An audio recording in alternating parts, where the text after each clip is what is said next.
spell your name for me? My name is Carlos Reyes, Carlos, Reyes, Reyes. And what's your title with this? I'm a camp manager, so I'm the manager of the camps that we build and run. Well, Carlos, you kind of bring a whole town in here, almost. Yeah, that's pretty much what we do. Wherever a disaster hits, either it could be like a snowstorm like today or a hurricane. So whatever we do and a hurricane comes through, we come in the next day, set up camp, which means the housing, restroom, showers, all the sleeping quarters, and of course the dining hall tent where we can take care of all the linemen. We feed them, we house them, we have laundry service. We wash their clothes if he stands for more than a week. That way we can wash their clothes and have clean clothes. And we pretty much build a small town in a couple of days from 500 linemen to 5,000 linemen. It depends how big the disaster is. And we do that all over the states. We're based out of Houston, ITS and Logic Solutions. We're out of Houston, but we do travel all over the states. So how long does it take to set up this operations tent? Well, the whole thing, I guess, really. Yeah, the whole, just the, like this tent here, where is the, where we feed the linemen, we cook here. It takes, in a day, we'll have it set up in about 8 hours from start to finish. The dining hall is set up, and tables, and the kitchens, refrigeration, everything. From start to finish, about 8 hours. We have an operational dining hall. And it's heat, and including heat? Including heat, lighting, everything, so where it can be comfortable for the linemen when they come in from all day work. It's warm in here, and warm food and drinks, snacks, everything. Yeah, including right down to the floor. We have a nice floor where they don't have to be on grass or concrete. So we have nice floor so they can have their feet dry. And then these doors, man, that's uptown. Yeah, we pretty much have all high-end stuff where it comes from all the equipment we use to materials. Our food, we get them from the high-end providers, suppliers. So it's like a restaurant on wheels, pretty much. Yeah. We serve the food that the major chains of restaurants serve, but we have it for our people, for the linemen. Yeah, and then you make box lunches too? So We they got have something to box lunches. We feed them like first thing in the morning, 6 in the morning. We have hot breakfast for them, all the continental breakfast. And then we have hot lunch, box lunches where they can take with them, where they don't have to come in like for lunchtime. They will eat it out on the field. And then at the end they come in and we have hot food for them. Yeah, and that's it's great all the way around, but especially a lunch, because these guys, they wouldn't eat. No, because they're out on the field. There's nothing. There's no stores open. Everything's damaged. So they can't find anything to eat. Anything to eat at all. So they take their bus lunches with them, and they cover for the day, and they come back to a hot meal in the afternoon. Wow. So how many meals have you been making a day? Right here in this particular camp, we've been doing an average of 200 meals a day. All right. So that's and then how many does this hall seat? This hall particularly seats 500. And like I said, it depending on how many linemen we have, we can go from 500 to 5,000. So a tent for 5,000 is like 4 times bigger than this. Oh wow. Yeah. Okay. Mm-hmm. So you have different sized tents for different needs. Yes. I guess. Yeah. It depends on the need. We have the structure to build it as big as we need it, which is 10 long ways and sideways. And then you also bring in lodging for your people as well. Sure, we have for all of our guys, we have lodging, we have showers, restrooms. That way, if it's we don't have to travel anywhere.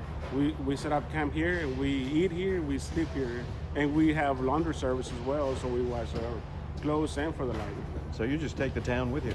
Yeah, it's like we're like a small town. Moved in after the disaster, set up camp, and it's like a small town where we have all the necessities for us and for the linemen. So as far as your supplies, food, things like that, where does all that come from? That, like say we're based out of Houston, and we have our semis. When we know the disaster is coming, we start preparing a week in advance. So we load up all of our reefers and freezers, kitchens. We have kitchens that we put inside the tent, or we pull from behind the truck. We pull them. We have smokers, kitchens, all high-end stuff, so we can make it easier for us to take care of the client. Yeah, right. So you guys are kind of working 24 hours a day, sort of. When this... Pretty much the first 3 days, it's like at least 20 hours a day.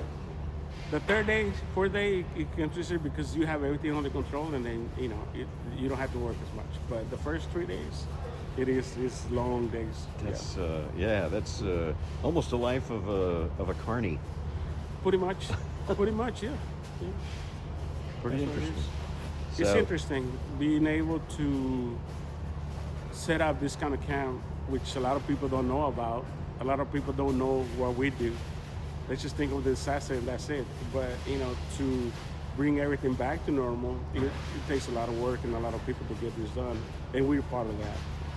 So where do you go from here? From here, we went back home. We're load up our trucks, bring them to headquarters, and reset everything, clean, and repack the trailers again and ready for the next one. So it's not you don't really get much of a break when you get back home right away, I guess. No, we still have like a week after, cleaning everything, double checking equipment, make sure it's working right, make sure all the ovens, everything is working under working condition, and our trucks as well. So when that's ready, then we start loading up the trucks to all the semis with the food, with the equipment and all that. So yeah, you're looking about 2-3 weeks after we're done here of hard work still. Wow. So I guess when it hits and you guys mobilize, it's a total of maybe sometimes a month Yes. before, by the time you're actually taking a real break. I mean, a month from before it hits and after it hits is probably a couple of months. And of course the hard work during, so it is a lot of work. So do you have another assignment, another place to go, or is it just kind of up in the air for a while? Not right now. We're just gonna go home, regroup, like I said, make sure everything's back in the working condition, reload our freezers and all the semis and just have them ready for the next one. That way we can deploy within hours or day before we're ready to send everything out. All right, good deal. Thanks a lot, Carlos. A very interesting operation you guys had. You see It see a lot of country. Yes, we have seen all over the states. We've seen most of the states, mostly Florida, North Carolina, South Carolina, Georgia, Alabama, all the south and east, because that's where everything hits, or mostly here. So yeah, we do travel a lot. Yeah, That's for sure. But it's not like a tourist, because the places you see are probably fairgrounds and big parking lots, stuff like that, right? Yeah, mostly it's the fairgrounds, airports. Like in Florida, we have an airport that we always come to. It's just assigned to us because there we do handle a lot of people. Because Florida, gets hit so many times and so much that they just assign an airport just for us. That's how big we get, depending on the disaster, of course. Wow. Yeah. That's pretty great operation you guys have. So it's not a vacation. We do travel a lot, but it's not a vacation. We get to see the country while we're driving. That's true. And the damage that the disaster caused, but we enjoy it. I mean, you get to see a lot and meet a lot of people, a lot of interested people that, like I said, they don't know we do this, and when they see it, they're like, "Wow, man, I had no idea this was here, or this was going on while handling all these disasters." So it's very interesting.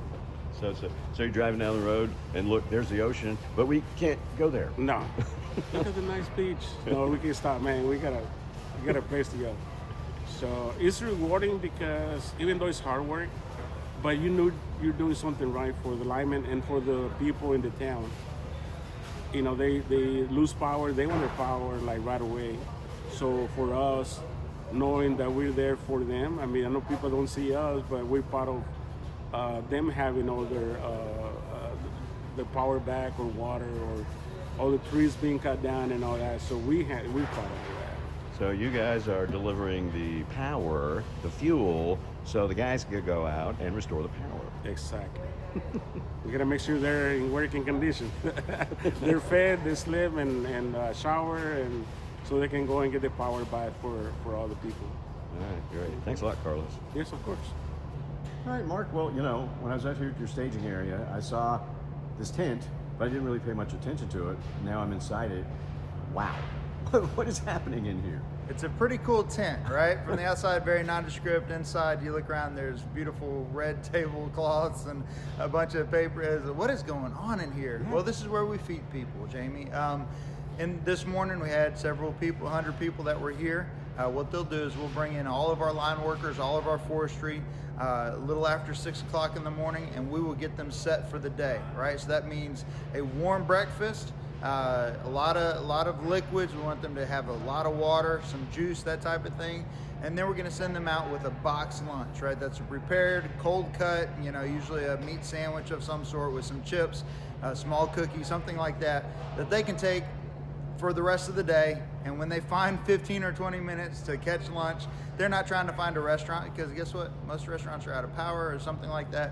And they get 15 to 20 minutes just kind of consume that box lunch. And then they'll come back here tonight or in the evening, and they'll have probably about 8:30. They'll come in and they'll get a meal, and then they're done for the day. All right, we're gonna let them be done. If they need to go do laundry, if they need to get anything, get it back in their trucks, go to the hotel, and they need to be in bed by 10 o'clock, because next morning they'll probably be up by 5 and ready to work by 6 again. Well, this is pretty amazing, and this is not owned by Swepco, right? No, that's correct. So this is a contractor that comes out and works for us during storm. This has changed. This whole process has changed quite a bit. We used to go get, you know, all the food brought in from individual vendors, and that is good. But again, you're trying to find vendors that are open, trying to find people that have power, and you just cannot let 1,000 people go hungry, right? That's what we're making. 1,000 meals. You saw them back there preparing them. 600 we're going to send from here tonight to other folks, other spaces, Carthage, Center, Tennehaw, Henderson, those areas where people are working and they can't make it all the way back here. And 400 of those meals will be in here tonight. Wow. And the really amazing thing is I was where they're doing all the cooking, and they only had 6 loaves of bread and 6 fish. Well, we're not quite that magical, but I understand the reference.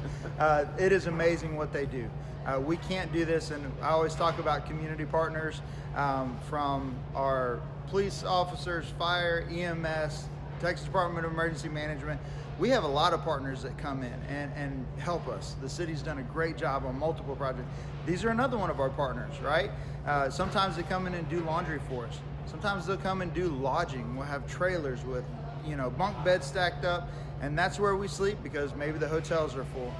We have a lot of partners that help us out in this storm, and this is just one of them, and they do a great job feeding us. Yeah, and you some pretty hearty meals too. Yeah, that's right. So, I mean, we may have burgers, we may have soup. In the morning, it's usually some type of eggs or pancakes or waffles.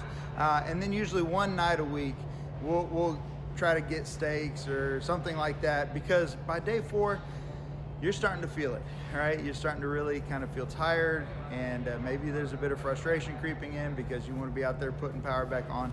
And that meal is always a really good pick-me-up for the guys and girls that are out there doing the work. Yeah, it just seems like a very efficient thing. How long have you been using this setup? Several years now. So I can think of probably about 3 or 4 storms over the last 6 years that we've been using this setup. But we've been using it in some shape or fashion for well over a decade.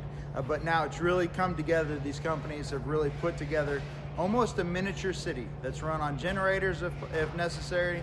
That's, you know, they've got the diesel fuel, they've got the food coming in, they've got the bedding, the lodging, the laundry, you name it, Wi-Fi, lights, everything. You name it, they've got it, and it allows us to focus on our job and not necessarily essential needs that have to be met every day.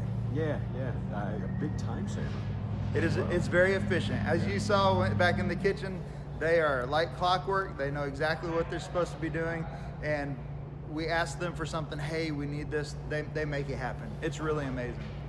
That's really cool. Well, I don't know. Anything else? It didn't take very long to set up, does it? No, I watched them set this up. I think it was Friday afternoon. and there was just a few. It looked like a little erector set, going up. And then next thing I know, they had the tarps up, they had the heat going, and in a matter of hours, they had this thing set up and ready to go. They're very good at it. They do it all over the nation. And so just like when we go help other people in their storms, we're going to see the same setup there. When people come and help us with our storms, we're going to do the same thing for them. All the way down to the flooring. That's it. Yeah, it's nice to not be walking around in mud. All right, thanks a lot, Mark. Thank you.